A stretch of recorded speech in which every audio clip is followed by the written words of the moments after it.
certainly some concerns, but I think on the whole, I think that those are overblown on close analysis, those kind of reliability issues.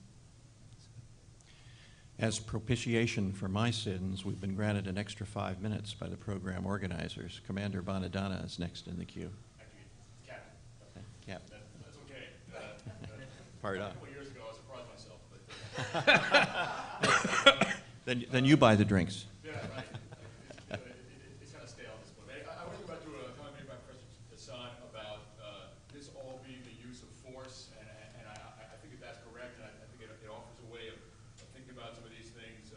First of all, that means you have to pay attention to the use ad bello requirements that there's a chance of success, that you thought this thing through, and that you've laid out clearly what you want to achieve, and you really can do it. You're not just going to go in there and upset the apple cart and throw around some bags of rice and then declare yourself victor and depart, and who knows what's going to happen after you leave. And I've been in that situation a couple times, kind of wondered what was going to happen later.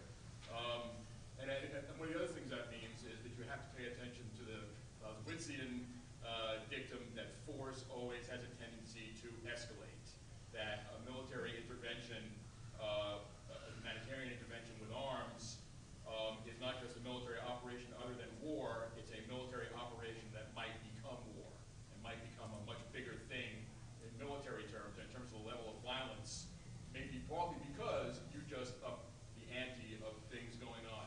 And I think that also offers a problem for the contractors, because contractors carry pop guns.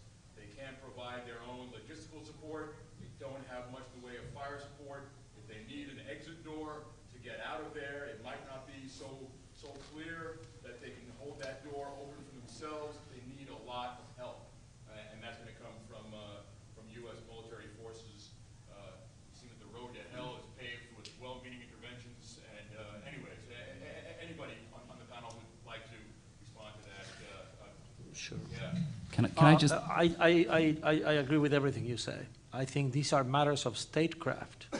These are matters of military and political statecraft and prudence that I did not mean to address in my presentation, because I think the way to read what I said is simply that it has to be open to argue by citizens in a liberal democracy that in a particular case it is justified to intervene by force. That's at the level of the highest principles. But what you say is true.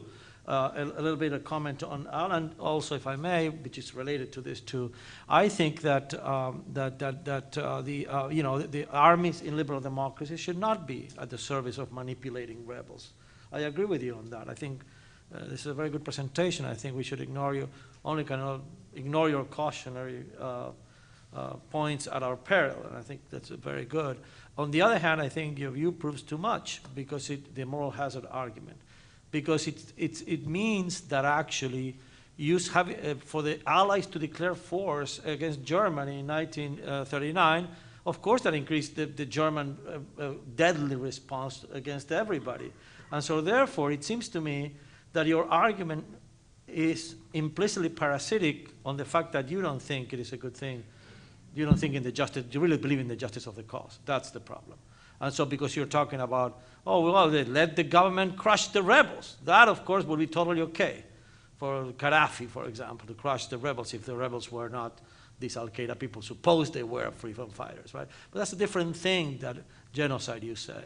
Well, I think that I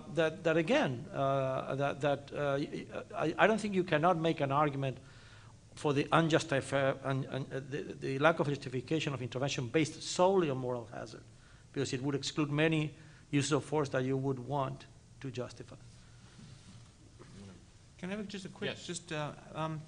The only thing I would say is if my slide's not up there, and you don't need to put it up there, but what I say is that in that first bullet point, the first recommendation is that we shouldn't intervene on humanitarian grounds in ways that help rebels unless the state is responding disproportionately. And I say that intentionally. If we want to help rebels for some other reason, let's say we're fighting a war against Hitler, and we want to support rebels that are going to help us defeat Hitler.